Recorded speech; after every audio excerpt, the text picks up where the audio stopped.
Alors, mes aventures nautiques. Je prends mon quart dans une mer qui est toujours pas mal démontée. Nous avons dérouté pour Madère pour aller nous mettre à l'abri d'une houle croisée très forte. Il y a 24-25 nœuds de vent, c'est pas énorme, mais c'est surtout la houle qui est compliquée. Et je suis toujours sur ce sujet des métaphores de la mer, qu'est-ce qu'elle nous enseigne.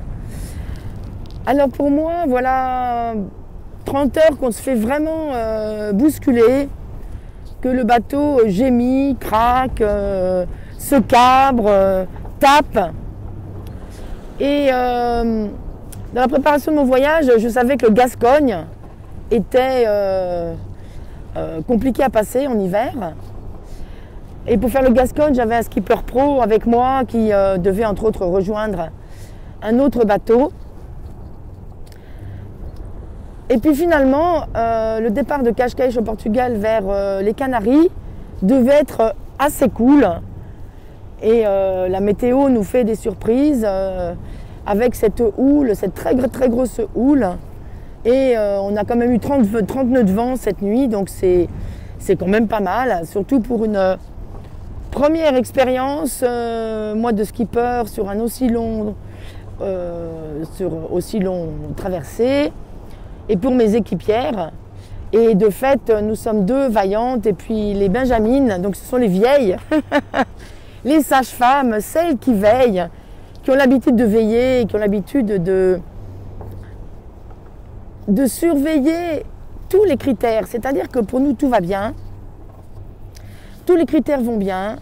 Les voiles sont bien réglées. Nous sommes aidés du moteur pour faire le cap que nous voulons faire. La mer est grosse, mais le bateau est capable d'encaisser ça.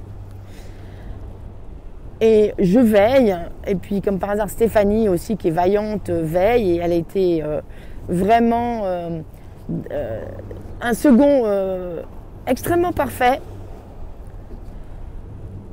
Nous veillons à ce que... c'est comme dans les accouchements. Nous veillons à ce que, même quand c'est dur, même quand c'est la tempête, même quand c'est très intense, ça ne veut pas dire qu'il y a un problème. Dans la vie, c'est la même chose. Quelquefois, c'est dur, c'est âpre, c'est intense. Mais il n'empêche que ça nous mène sur le bon chemin. Ce qui ne veut pas dire, comme dans ma dernière vidéo, qu'on ne peut pas aller contre un certain chemin. Alors, l'expérience que je vis là aujourd'hui, c'est le baptême du feu. Alors, c'est mal nommé puisque je suis en mer, mais au sens que très souvent, quand on se lance dans des aventures un peu plus intrépides, il y a une expérience qui nous fait dire je continue ou je ne continue pas. Moi, baptême du feu, dans le sens que skipper pour cette immense traversée jusque Tahiti, je sais que j'en ai la compétence.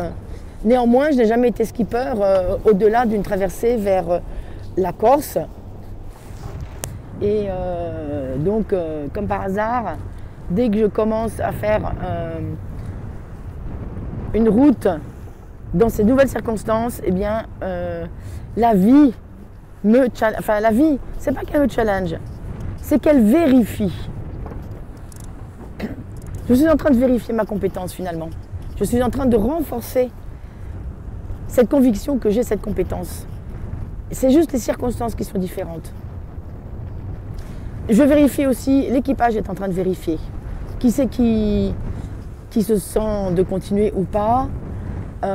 Les benjamines qui sont fatiguées et qui ont beaucoup de mal à supporter physiquement cette traversée. Est-ce qu'elles auront suffisamment de désir pour continuer ou est-ce qu'elles resteront sur cette expérience difficile? Baptême du feu, ça me rappelle un de mes premiers accouchements à domicile. En fait, ce n'était pas un accouchement prévu à domicile.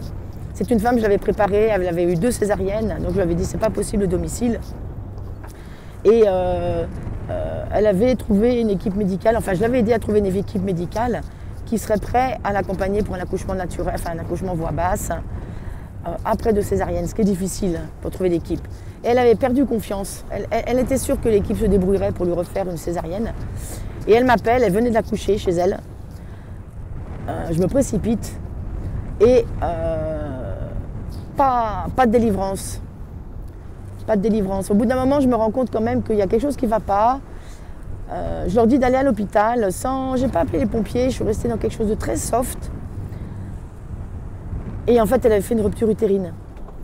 Ça a été mon baptême du feu parce que si je n'étais pas faite pour ça, la conviction intime ce serait en aller avec une rupture utérine. Dans mes études, j'ai appris que c'était une catastrophe, que tout le monde mourrait dans des conditions catastrophiques. Et là, tout s'est très très bien passé. Certainement parce qu'elle était debout d'ailleurs et qu'elle n'avait pas d'ocytocine artificielle et qu'elle n'avait pas une médicalisation. Son corps a trouvé sa ressource. Et ça a été mon baptême du feu, c'est-à-dire que j'ai commencé l'accompagnement des accouchements à domicile avec une des expériences qui, dans les faits médicaux, est une des plus catastrophiques et plus radicales. Je fais part de ça parce que, est-ce que ça vous parle? Ces moments où la vie vous a vraiment mis dans la circonstance la plus forte pour vous pousser là où vous êtes capable en fait. Ou vous faire toucher votre zone de limite. Alors je ne suis pas sûre qu'on a des limites. Ou bien ça vous fait toucher votre zone de peur, une peur plus forte que le désir.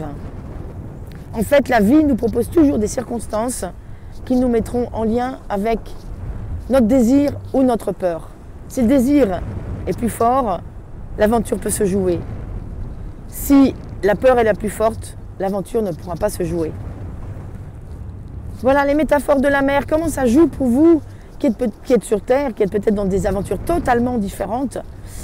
Mais même écrire un livre, ça peut être effrayant. Des petites choses, décider un enfant, décider un couple, prendre un boulot avec une promotion, quitter son boulot pour créer le sien, enfin je ne sais.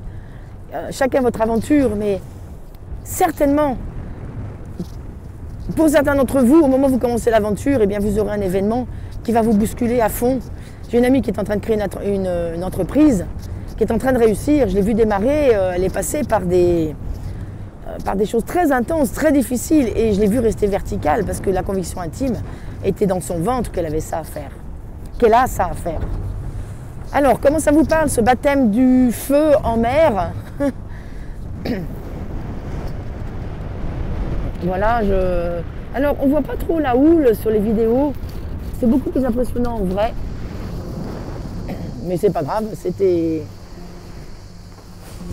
les métaphores de la mer cette enseignante, Anne, femme sage, navigatrice donc, sage-femme défroquée, j'accompagne les guérisons de l'intime, parce que dans l'intime il y a le désir et l'aventure est un désir plus fort que la peur. Alors, si vous ne voulez plus avoir peur, eh bien, je peux vous accompagner. À bientôt.